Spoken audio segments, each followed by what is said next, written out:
It's Thanksgiving. This is a News Channel 13 tradition that we love, and that is get the turkey carving expertise from Neil Golub. We are at beautiful Market Bistro. Neil, thank you for doing this. Well, thanks for coming, and it's always great to do Thanksgiving and carve turkeys, and every year people say, hey, how do you do that again? So we're going to do it.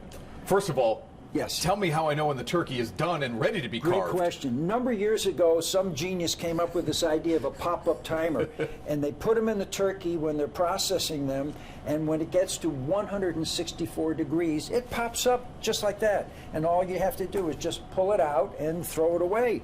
But that's how you know it's done, because if you let it cook too long, it gets stringy. And you pull it out, you let it sit for about 40 minutes or so, because it's very hot when it comes out of the oven. Okay, so the whole idea of doing our turkey carving is we carve a turkey to serve it on a platter. So I've started a platter right in front of me, and I love these clamps for picking up stuff because it's so much easier. Metal clamps. Well, there are a number of really good kinds. Okay. You know, Bed Bath & Beyond, for example, has the really good ones, and you'll find them around. In any event, what we do is on the platter, we take the bones, which are the drumsticks and the wings, and put them on one side, and then we take all the dark meat, which comes off of this of the sides, and we cut all the dark meat up, and then we take the breasts off. There are two of them, one on each side, and we slice them up and put them on a platter, and then we end up with a platter that's completely done. So I'm going to show you what we do and how we do it. The first thing is we try to pull off the wing, and so that's pretty easy because it comes off, and we'll take it and we'll set the wing right here. We might get a bigger pile than we normally would. Okay, and then the next thing we do is we take off the drum and the leg.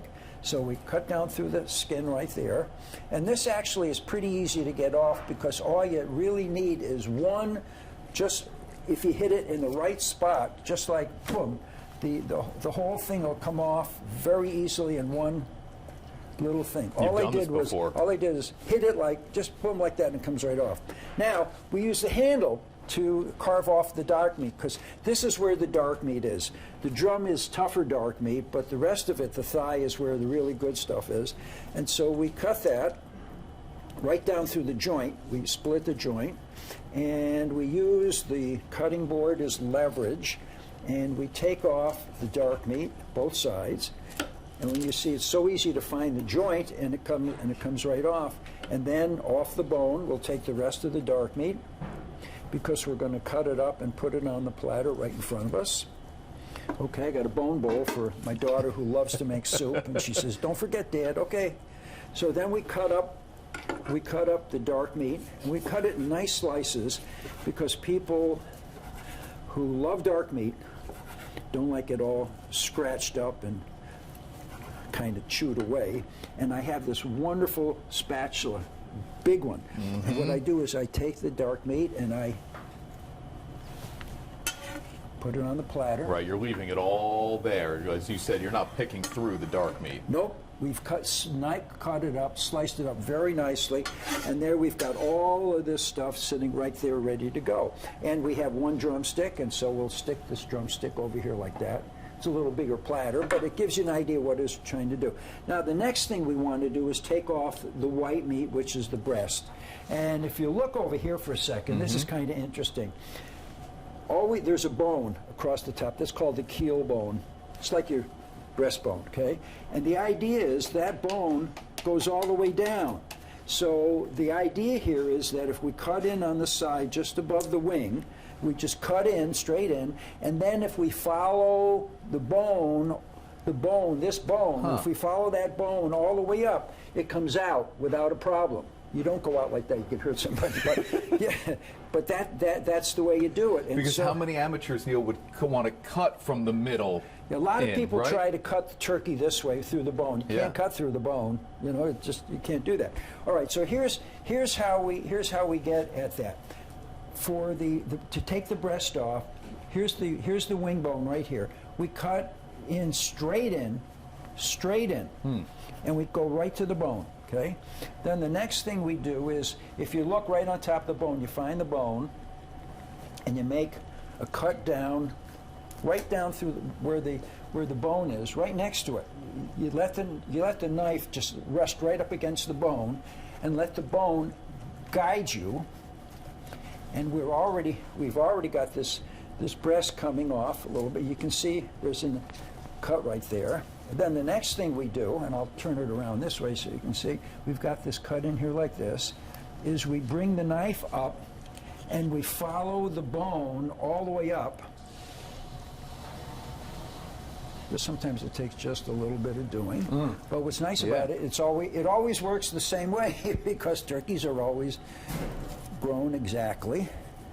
And what happens is we're able to take off the whole breast in one piece. Look at that. Then the next step is, how do we slice it? Well, we got a couple different ways of slicing it. One way is a short way where we can slice it this way, or another way is where we can get more of the white meat. So I'm going to do this one this way this time, and I'm slicing the meat so that somebody can come along and grab a nice big piece of meat. I'm always amazed. Some people come along and only take one little tiny piece, and other you know they're coming back. Yeah, and other people come along and take a whole, whole pile of it. Now this is where my spatula really comes in handy, because you can pick up the whole thing and set it down on the platter in one very neat pile. I'm going to do this right here like this. Just gotta push a little bit, okay? So now we've got one breast that's on one side. We cut this way, and the other breast that we cut the long way. Now, because a lot of people like stuffing, we're going to take our Chef Graham made our stuffing for us, and we're going to take our stuffing with our big spatula, and we put the stuffing right down the middle, and voila, we're ready. A little bit of parsley to make it look nice. One over there and one over here. And we're done, and we can go to the table and everybody can serve.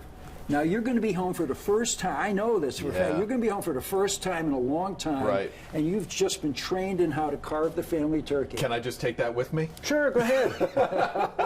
Hey guys, look what I did. Yeah, but you get home, your wife's going to say, "I already got a turkey." Yeah, that's true. You need to cut it now. Yeah, right, exactly. This is beautiful, Neil. Unbelievable stuff. Thank you so much. Yes, and what makes it nice? Oh, and the little clamps.